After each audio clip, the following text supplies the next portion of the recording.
I want them to remember me as powerful, strong, a role model, a voice for younger athletes, younger women specifically, and just that you can do anything you put your mind to. It's what I want people to think about me. Welcome back to the Sic Em Podcast. I'm your host, John Morris. On this week's episode, we're joined by a freshman on Baylor's Acrobatics and Tumbling team, Payton Washington. After having an incredible high school career of competitive cheerleading, Baylor A&T was ecstatic to have the Round Rock native coming to campus. But then the unthinkable happened. Payton was shot not once, not twice, but 3 times. It was fast. I was on my phone, so there wasn't many thoughts. It was really just my heart racing, adrenaline, and a quick 5 minutes that turned into forever. Now, after making a full recovery from the incident, Payton is quickly making a name for herself at the collegiate level and contributing to the #1 ranked team in the country. It's different, it's changing every day, and I love that about it, and I just love getting to compete and put that game face on. It just gives me like that fuel and that energy, so it's just awesome. Payton Washington, Acrobatics and Tumbling. Welcome to the Sic Em Podcast. Thanks for having me. I appreciate your time. Thanks very much. Great to have you here at Baylor. How's your freshman year going so far? It's amazing. It's working hard, but it's coming out great. Good. You say it's tough. You say classes are tough, right? Wouldn't expect anything else at Baylor, right? Wouldn't want to be the best one of like the best university in Texas if it wasn't hard. There you go. I like that. Let's go back. Growing up in Round Rock, what was it like growing up? And sport-wise, what did you do? I did track and competitive cheerleading, which took up my whole life. Besides everything else, I was doing that forever. Just trying to get better, become a better athlete, and trying to be a student of the game as well. So. And you said that track and field, several different sports or events, just kind of kept you in shape for competitive cheer. It was mainly in spring, so I was like, if it'll help my endurance, help my stamina, so help me for the end of the year, and I just ended up being pretty fast. That's great. When you were younger, like when you were little, what caught your attention first, sport-wise? I did gymnastics, but I didn't really like it. It was too slow. I was fast-paced. I was like a little quick. So I was like, we'll try cheer. It was pretty. I saw the girls in makeup, and then it just stuck. Very good. And when did track and field start for you? Probably a couple of years later. That was what my dad wanted me to do. He really wanted me to do track. I was the girl wearing a bow on the track. So it was just fun. It was good. So from Round Rock, Stony Point High School, not far away from Waco and Baylor. What did you know about Baylor? I've been following, my family is Baylor, ride or die. Love it. My family's in the stands every meet. So I've been coming to meets, Baylor football games. It's been a part of my life since I've known it. Good. What's your most memorable Baylor event that you just attended before you came to school here?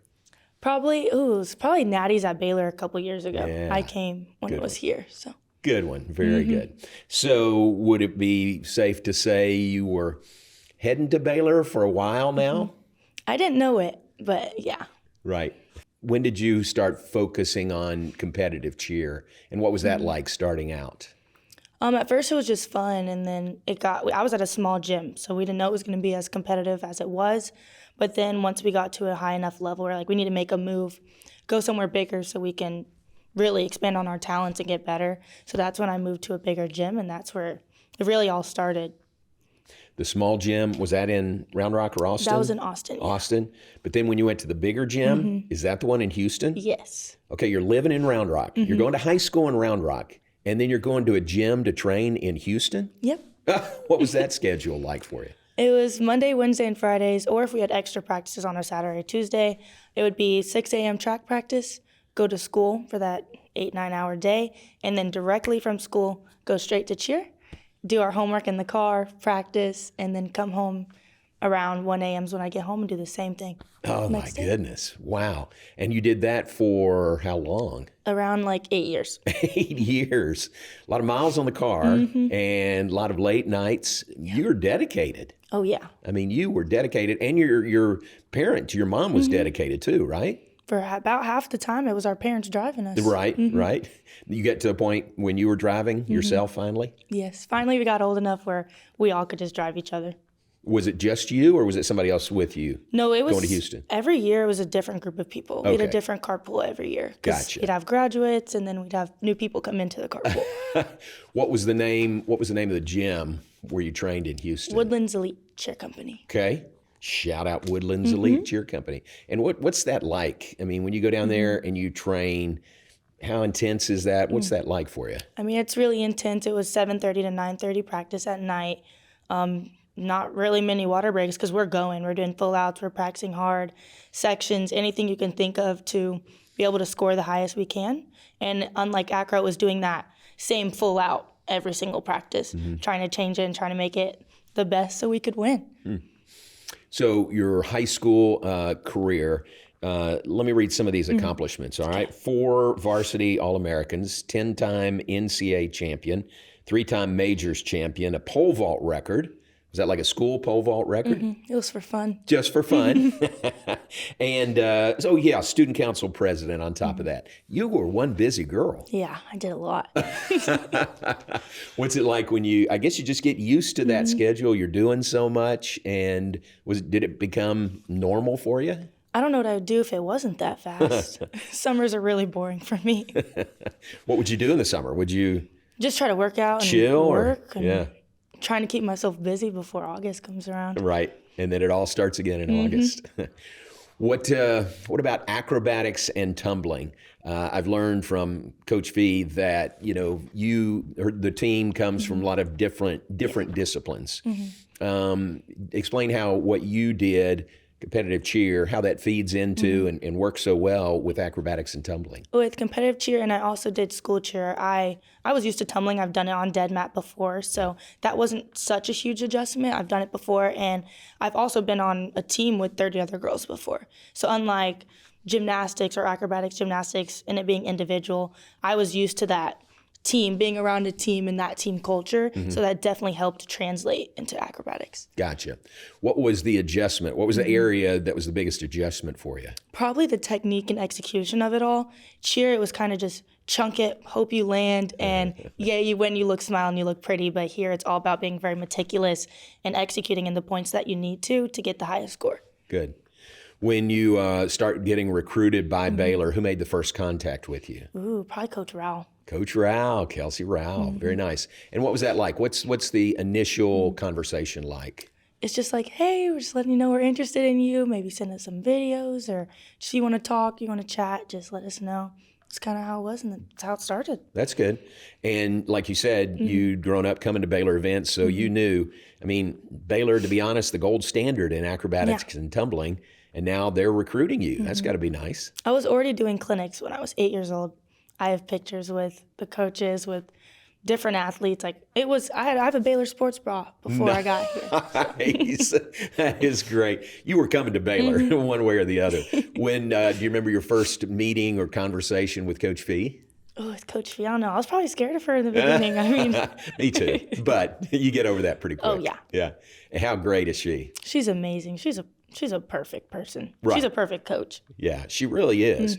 For Baylor A&T and for the sport, just growing the sport and such an ambassador. She's such an amazing human. I mean, she wants the best for everyone. Right. And that's what makes her such a great coach. Right. That is exactly right. So you commit to Baylor, you sign with Baylor. Anybody else? Any other options for you or any other schools you considered? I mean, there were options, and of course I wanted to do cheer because that was my whole life, but there wasn't scholarships for cheer. Cheer wasn't recognized as a sport, and I wanted to be recognized as a sport for us, as much talent as we're giving. Here's a crazy question. Could you do A&T and also be a part of the Spirit Squads or not? I don't think so. I don't think so, time-wise, right? No, we're busy. Yeah. And you're a student athlete, and that is, that's a busy schedule. Maybe not as busy as when you were in high school, but it is pretty busy. When you ultimately committed to Baylor, what was that like? I was so excited. My family was excited. My town was excited. I mean, Round Rock isn't small, but it's not big either. So anyone coming from a high school getting a D1 scholarship it's amazing. It's a family, and everyone wanted to be a part of it. Love it. That's great. You mentioned your family. Tell us about your family. We are sports driven. We're a football family. We're a country family, Texas-born family. So it's like Baylor was the epitome of excellence. So me getting to come here, they love it. That's great. That's a good recruiting pitch right there. You've told this story publicly several times, and if you don't mind, talk about last April. It was April 18th. Tell us about that. It was just a normal day, like I've said before. On Monday, I still had my track practice, cheer practice, school, and then the carpool to Houston like we always do. Had a great practice. We hit 0. We did amazing. On our way home, had to just stop at the normal HEB we did every single day. And my friend, around midnight, tried to get into her own car, or at least she thought was. And then instead of it being her car, it was someone else's. She ran back in our car, rolled down the window and said, "I'm sorry." But he did not agree with her apology and then just shot the car. Good grief. Purely an accident. She thought she was getting into her car. This was midnight? Yeah, at an it's pitch HEB. black. There's barely any lights in that HEB. Like it was just a gray car. She thought it was hers. Right. So, what are your thoughts when all of a sudden gunfire? Not many. It was fast. I was on my phone, so there wasn't many thoughts. It was really just my heart racing, adrenaline, and a quick 5 minutes that turned into forever. And you got shot. Any of the others with you? Just you. Yeah. And how serious was that? I shot my leg twice and then my back once, which shattered my spleen. I had 2 shots in my diaphragm, 2 in my stomach, and then they removed a lobe from my pancreas. Golly. I mean, that's serious. Yeah. Very serious. So what was it like? What was the surgery and the recovery from that like? It's a little muddy because I was on so many things Right. and getting 2 different surgeries. But I mean, I just remember like getting out of the car, with talking to the police, getting on the stretcher, getting in the helicopter, just wondering what my mom's doing. And then finally I did a CAT scan. That's when they realized what was wrong. I still didn't know it was wrong until I woke up the next day. Then I talked to the surgeon. I was like, "Okay, put me under." Then I woke up and they're like, "Okay, this is what's wrong." And I was like, "Dang, that's a lot." That is a lot. Golly.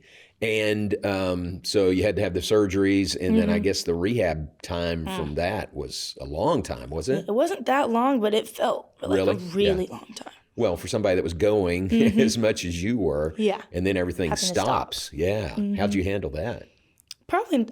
Anyone could have handled it better probably, but I think that I did handle it pretty well. It was just watching Netflix all day for a month, not just having to walk around the island one time a day, getting winded going up the stairs. Like, it was just different.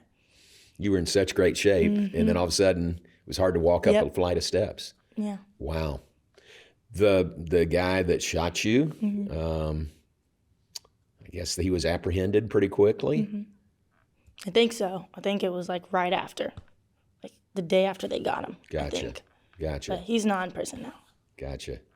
And then you had to get into rehab. What was that like? It was mainly just me driving myself through my mind. My mom trying to force me to stand up because I was walking like this because of my staples. She was like, "If you don't stand straight, you're not going to be able to walk straight." So it was just different stuff like that.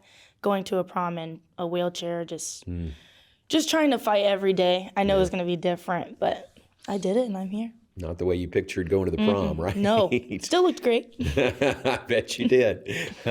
Did you have a good support group around you? I had the entire cheer community and entire Round Rock around me. Yeah. So I it was bet that's great. right. I bet everybody in town, everybody you knew, I bet a lot of people who didn't know you were supporting you, praying for you. You had no idea. Yeah. My best friends had to go through my DMs like the week after, and I was like, "You have to do this. I can't do it."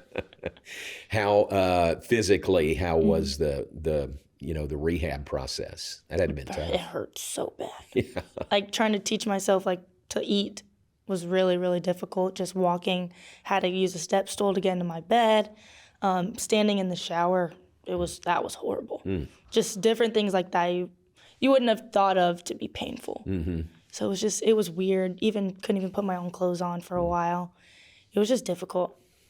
And when did you turn the corner and, kind of physically start feeling stronger? The minute after my staples came out. Is that right? I was like, once your staples come out, you have no excuses. It's road to recovery now. Yeah. And I'm guessing, knowing you a little bit, it was full speed ahead from there. Yes. I was just waiting for the day I got cleared to do any activity. That's literally all I was waiting for, texting my doctor every week. So that was April 18th, a year ago. That anniversary is coming up. Anything, will that be, what will that day be like for you, I guess? I don't know. I'm still trying to figure it out. Right. Like, of course, it's going to be, like, sad, but it's also uplifting at the same time because I did make it through, and it's an anniversary of something so tragic, but something beautiful came out of it, and I just want to celebrate it with my friends and my family. Good. You've moved past it very well. Emotionally, have you moved past that? Probably like 70-30. Yeah. Good. Well, that's good. So you said April 18th when it comes around. It's going to be a busy stretch for you, too. That'll help. Keep your mind occupied. Yes, it will. What all will be going on? We have spring game, the Bruiser Awards, and that's Natty's week. That's going to be a busy week. So. Fantastic. This is your freshman year, and that's just, freshman year is just, an adjustment for everybody. What's been the biggest adjustment for you here at Baylor? Living without my mom. Yeah. Oh, trust me, I love living in my apartment with my roommate, but like my mom was by my side my whole life, so not having her there with me every day was weird. Very nice. Yeah. What's your mom's name? Angela. Very nice. I love Angela, and I don't even know. I haven't met her, but that sounds great. How about with the team, and you're part of the team, you go through the fall, and you're doing all that work. Yeah. Now you get to the spring, it's competitive, time of year. Is it fun to be in this season? I love competing. Yeah. Like, I thought it was going to be an all-star cheer. It was the same thing every single week. But with acro, it's different. It's changing every day, and I love that about it. And I just love getting to compete and put that game face on. It just gives me, like, that fuel and that energy. So it's just awesome. One of your recent meets, Madeline tells us you had a 9.925 in the 6 element tumbling. Congratulations. Thank you. And what did you say? I need to get a 10. You're mad it wasn't a 10, right? So that you're very motivated, aren't you? Oh, Very self-motivated. Yes. I don't want to be consistent. I want to go up. Yeah. And then you get with Coach Fee and Coach Rao and Coach Oates and everybody there on the team, and that just ramps it up even more, doesn't it? We're trying to figure out every day what to change so I can get a 10. We're going to get one. I don't know when, but it's going to happen. What's it like being around others on your team, like your teammates that are probably just as competitive as you are? No, it's great. Seeing everyone work hard, and it just feels so good to have like everyone on the same page and everyone wanting that win, that drive, that just like everyone just having that hunger, if that makes sense. Like it just feels so good. Yeah, and everybody pushing for the same goal. Exactly. That's great. Coach Fee, you talked about her already, but she's just great, isn't she? She's amazing. Yeah. I mean, think about any national championship that's ever been awarded in acrobatics and tumbling. Coach Fee has been the coach of that team. I could tell why. Right. What's that like? Are you thinking, I know you got other meets before you get there, but you thinking about getting to the nationals again this year? Of course. That's always the goal. I mean, it's not the goal just to win, but to make it there as a D1 athlete, especially your freshman years, it's just amazing. Good. What has what's been the highlight for you so far, I guess, athletically here at Baylor? Athletically? Yeah. I mean, making it to as many events as I am as a freshman is just great. I am proud of that, and I'm just trying to go up from there. I know it's really hard for a freshman to even make it on the mat and make it in the starting lineup, so being able to compete and help my team possibly win another national championship feels great. Yeah. So it would be 9 in a row, at Baylor. And I'm number 9.